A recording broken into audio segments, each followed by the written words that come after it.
Guys, good morning সবাইকে। দীপশর্মীর লাইফস্টাইলে সবাইকে স্বাগত জানিয়ে নতুন একটা সকাল, নতুন একটা দিনের সাথে নতুন একটা ব্লগ শুরু করলাম। তো কেমন আছো সবাই? আশা করছি সবাই খুব ভালো আছো, অনেক সুস্থ আছো, আর আমিও অনেক ভালো আছি, অনেক সুস্থ আছি।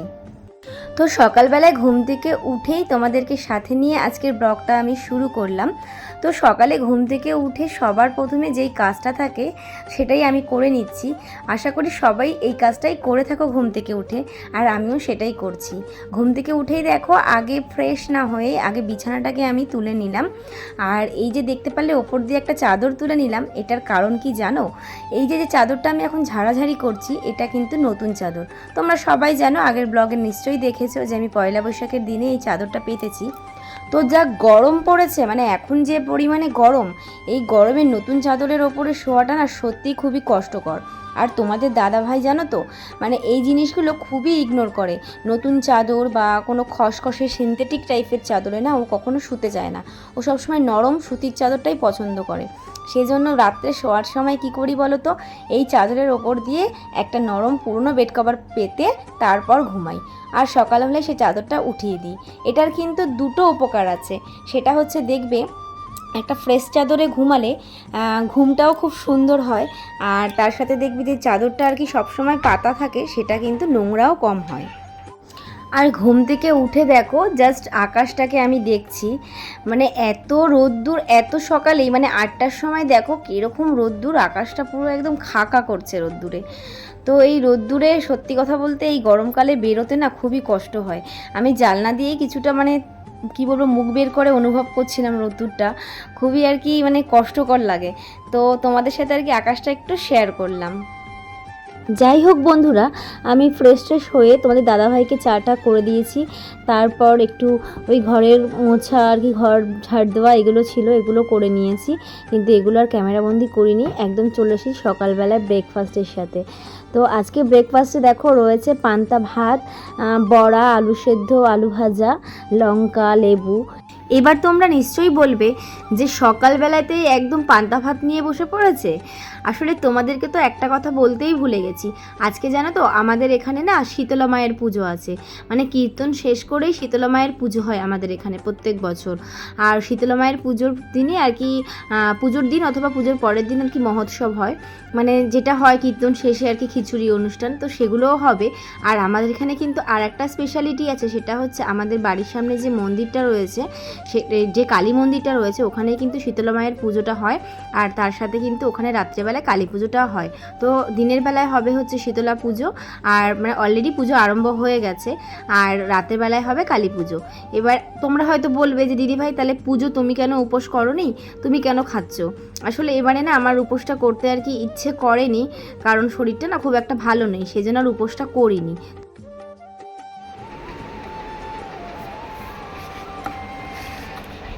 দেখো ফ্রেন্ডস, জলটার অবস্থা দেখো, দেখে মনে হচ্ছে না এর থেকে পুকুরের জল অনেক পরিষ্কার হয়? এটা হচ্ছে আমাদের ওপরের ট্যাঙ্কির জল, বুঝতে পেরেছো? দেখো জলের অবস্থা কি ঘোলা, কি ঘোলা। এই জলে আমাদের কাজ করতে হয়, বুঝতেই পারছো। এই জলে স্নান হয়, এই জলে জামা কাপড় কাচা হয়, তাহলে সেই জামা কাপড়গুলোর রঙ কী হয় আর আমাদের স্কিন কী রকম অবস্থা হয় সেটা বুঝতে পারছো নিশ্চয়ই। আর এই কারণে জানো তো, আমি এই বাড়িতে আসার পর থেকে অনেক কালো হয়ে গেছি, গায়ের রং আমার অনেক চেপে গেছে। এই একটাই কারণে, এই নোংরা জলে স্নান করে করে আমার স্কিনে পুরো ট্যান পড়ে গেছে, চুল উঠে গেছে, চুলগুলো সব আয়রনে লালচে হয়ে গিয়ে সব পেকে গেছে, একদম যাচ্ছে তাই অবস্থা। মানে জলে যত বেশি সার্ফ দাও না কেন, দেখো এই জলে ফেনা কিছুতে হবে না, কারণ জলটাই তো নোংরা না। তো এই জলেই আর কি কিছুটা সার্ফের ইয়ে কেটেই যায়। দেখলে তো কতটা তোমাদের সামনে চোখের প্রমাণ, কতটা আমি সার্ফ দিলাম কিন্তু ফেনাই উঠছে না, এই অবস্থা হয়। মানে এখন আরও সার্ফ ঢালতে হবে, তারপর ফেনা হবে। তো যাই হোক, আজকে যেহেতু সেরকম কোনো কাজ বাজ নেই, মানে রান্নাবান্নার দিকটা হালকা আছে, চাপ নেই, সেই জন্য ভাবলাম কতগুলো জামা কাপড় রয়েছে সেগুলো একটু কেচে দিই। বাইরেতে রোদ্দুরটা ভালোই ওঠে। এই দেখো কত জামা কাপড় এখানে ভোজাচ্ছে, ওইদিকে আরও আছে কয়েকটা জামা কাপড় আছে, এগুলো সব ভিজিয়ে দেবো, দিয়ে কেচে দেবো। এই যে এই কদিন এত কীর্তন গেছে, সব পড়া হয়েছে, এখন সেগুলোকে কাচবো। তো চলো কাছাকাছি করে নিই।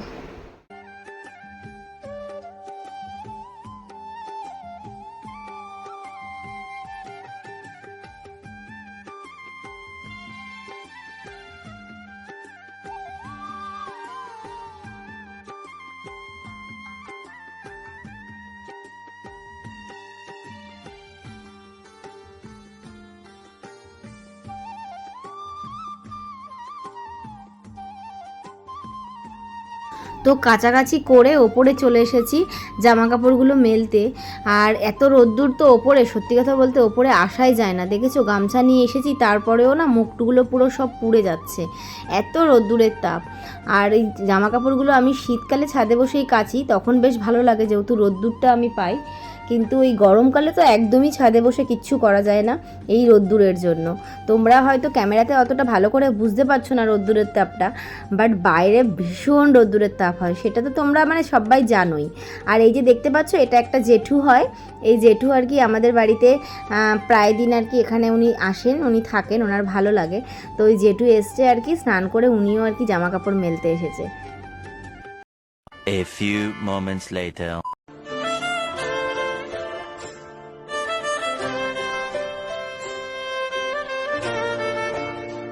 গুড ইভিনিং বন্ধুরা। তো দুপুরবেলা জামা কাপড় মেলে তারপর আর দেখো তোমাদের সাথে ব্লগটা আমি কন্টিনিউ করতেই পারিনি। আর এখন এসেছি ঠিক সন্ধেবেলায় জামা কাপড় তুলে, মানে সেই জামা কাপড়গুলো তুলে এখন আমি গোছাতে এসেছি। তো অনেক কিছু না ভেবেছিলাম আজকে তোমাদের সাথে শেয়ার করব, কিন্তু জানো তো আমরা যেটা চাই সেটা না কোনো সময় না হয়ে ওঠে না। অনেক সময় না অনেক পরিস্থিতি মানে অনেক কিছু পাল্টে দেয়, তুমি যেটা ভাববে সেটা তুমি কখনো করতে পারবে না। আসলে জামা কাপড় কাচার পর আমি ভেবেছিলাম আজকে তাড়াতাড়ি স্নান করে খাওয়া দাওয়া করে তারপর আর কি একটু সেজে গুজিয়ে জামা কাপড় পরে মানে শাড়ি পরে, যেহেতু বাড়ির বউ আমি আর কি বাড়ির সামনে যাব, যেহেতু বাড়ির সামনেই পুজো হচ্ছে, তো সেই জন্য পুজো মণ্ডপে গিয়ে তোমাদের সাথে ব্লগটা একটু ভালোভাবে শেয়ার করব। কিন্তু সত্যি কথা বলতে না সেটা আর হয়ে উঠলো না। পরিস্থিতি এমনভাবে না সময়টাকে পাল্টে দিল যে আমি তোমাদের সাথে এটা কিছুতেই শেয়ার করতে পারলাম না। এবার তোমরা হয়তো প্রশ্ন করবে দিদিভাই সবসময় পরিস্থিতি বলছে কেন, কি এমন হয়েছে, কি পরিস্থিতির জন্য দিদি পারলো না? তাহলে তোমাদের সাথে আমি আমার গল্পটা একটুখানি তোমাদের সাথে হালকা করে শেয়ার করি। জানো তো আমাদের মেয়েদের জীবনটা না অনেকটা কঠিন। যেরকম তোমরা দেখতে পাও সব মেয়ের জীবন কিন্তু অতটা সহজ সরল নয়, অনেক মেয়ের জীবনে কিন্তু অনেকটাই কঠিন। এবার বলবে তোমরা কেন দিদিভাই এরকম কথা বলছে। দেখবে আমাদের বিয়ের পরে না আমাদের জীবনের মোড়টা না ঠিক অন্যদিকে ঘুরে যায়, জীবনের মোড়টাই পুরো অন্যরকম হয়ে যায়। বিয়ের আগের একটা জীবন হয়, বিয়ের পরের জীবনটা কিন্তু পুরোপুরি আলাদা। সংসার জীবনটা জানো তো মেয়েদের জীবনে একটা রঙ্গমঞ্চ, এখানে আমরা কিন্তু প্রতিনিয়ত অভিনয় করে চলছি। আমরা সোশ্যাল মিডিয়াতে কাজ করি বলে তোমরা হয়তো অনেকেই ভাবো যে আমাদের জীবনটা হয়তো এতটাই সুন্দর, কিন্তু না, এই সুন্দরের পিছনে কিন্তু অনেকটাই খারাপ আছে, যেটা কিনা আমরা সোশ্যাল মিডিয়ার সামনে কিন্তু আনতে পারি না। আর সব কিছু সোশ্যাল মিডিয়ার সামনে আনাটা আমি ঠিক পছন্দ করি না, এটা ব্যক্তিগত আমার ধারণা। সোশ্যাল মিডিয়াতে কিন্তু সবাই যেটা দেখায় সবসময় কিন্তু সবার ভালোটাই দেখায়, কিন্তু খারাপটা কখনোই কেউ প্রকাশ্যে আনে না। খারাপটা সোশ্যাল মিডিয়ার সামনে তোমাদের সামনে আনি না বলে হয়তো তোমরা ভাবো যে আমাদের জীবনটা হয়তো সত্যিই এতটা সুন্দর, এতটা ভালোভাবে আমরা জীবনযাপন করি, আমাদের হয়তো খারাপ কিছু নেই। কিন্তু এটা তোমাদের সম্পূর্ণ ভুল ধারণা। খারাপটা অবশ্যই আছে আমাদের জীবনে, যেটা তোমাদের সাথে আমরা শেয়ার করতে পারি না, কারণ আমরা এখানে কাজ করি তোমাদেরকে আনন্দ দেওয়ার জন্য। তাই আমাদের যতই খারাপ কিছু ঘটুক, আমাদের সাথে যতই খারাপ হোক, যতই কষ্ট হোক, তবুও কিন্তু আমরা হাসি মুখে তোমাদের সামনে আসি তোমাদেরকে ভালো রাখার জন্য, নিজেরা ভালো থাকার জন্য। তো সেরকমই কিন্তু আমার সাথেও দুপুরের পর থেকে একটু খারাপ পরিস্থিতি তৈরি হয়েছিল, যার জন্য তোমাদের সাথে ব্লগটা আমি যেরকমভাবে চেয়েছিলাম সেরকমভাবে শেয়ার করতে পারলাম না। আসলে মনটা অনেকটা খারাপ হয়ে গেছিলো সেজন্য। আর তোমাদেরকে ওই যে আগেই বললাম যে সংসার হচ্ছে আমাদের রঙ্গমঞ্চ, আর এখানে আমরা প্রত্যেক দিন অভিনয় করে চলেছি, তো খারাপ থেকেও ভালো থাকার অভিনয় আর কি করে চলেছি। তো জানি না সত্যি এভাবে ভালো থাকার অভিনয়টা তোমাদের সাথে কতদিন করতে পারবো, তবে যতদিন পারবো, ভগবান যতদিন আমাকে শক্তি দেবে, আমি অবশ্যই তোমাদের সঙ্গে আর সবার সাথেই আমি ভালো থাকার চেষ্টা করব। আর যতই খারাপ পরিস্থিতি আসুক না কেন, আমি সবসময় হাসি মুখেই তোমাদের সামনে কাজ করব, কারণ এটা হচ্ছে আমার কাজ। মানে এই ইউটিউবটাকে কিন্তু আমি আমার প্রফেশন হিসেবেই নিয়েছি। তো এখানে কাজ করতে আমি যখন এসেছি সবসময় কিন্তু যত কষ্টই হোক আমি হাসি মুখেই কাজ করে যাব। তো দেখো, কথা বলতে বলতে তোমাদের সাথে আমি কত কিছু করে ফেললাম। এদিকে শাশুড়ি মা ঘরে নেই বলে আমি এদিকে ভাত, তরকারি, ডাল সব করে ফেলেছি। আর এইদিকে দেখেছো, আমাদের মন্দিরের সামনে বললাম তোমাদের মহোৎসব হচ্ছে, খিচুড়ি খাওয়ানো হবে, তো সেগুলো হচ্ছে। আর এই ভিডিওগুলো তোমাদের দাদাভাই এসে করেছে, কারণ ওকে পাঠিয়েছিলাম আমি করতে। আমি না আর ঠিক বেরাইনি, কারণ মনটা খুব একটা ভালো ছিল না, তোমাদের বললামই, সেই জন্য আমি আর বাইরে আসিনি, ওকে দিয়ে এগুলো করিয়েছি। তো দেখেছো মহোৎসবের খিচুড়ি সবাইকে এখানে আর কি দেওয়া হচ্ছে। তো ওখানে তোমাদের দাদাভাই গিয়ে একটু জাস্ট ক্লিক নিয়ে এসছে। এখন বাজে রাত ঠিক 1:30 থেকে 1:45। আর এই সময় দেখো আমি এসেছি আমাদের পাড়ার পুজোতে, মানে আমার শীতলা মা আর কালী মায়ের কাছে মায়ের আশীর্বাদ নিতে। এবার তোমরা বলবে যে দিদিভাই তুমি কেন এত রাত্রে এসেছো, এতক্ষণ কেন তুমি আসোনি? ওই যে বারবার একটা কথাই বলবো, পরিস্থিতি আমাকে আসতে দেয়নি। তো যাই হোক, আমার সাথে যেটাই ঘটে যাক, ঠাকুরের সাথে তো কোনো রাগ বা কোনো খারাপ কিছু নয়, তাই না?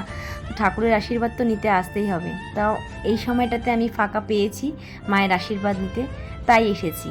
আর মা, তোমার কাছে আমার একটাই চাওয়ার আছে।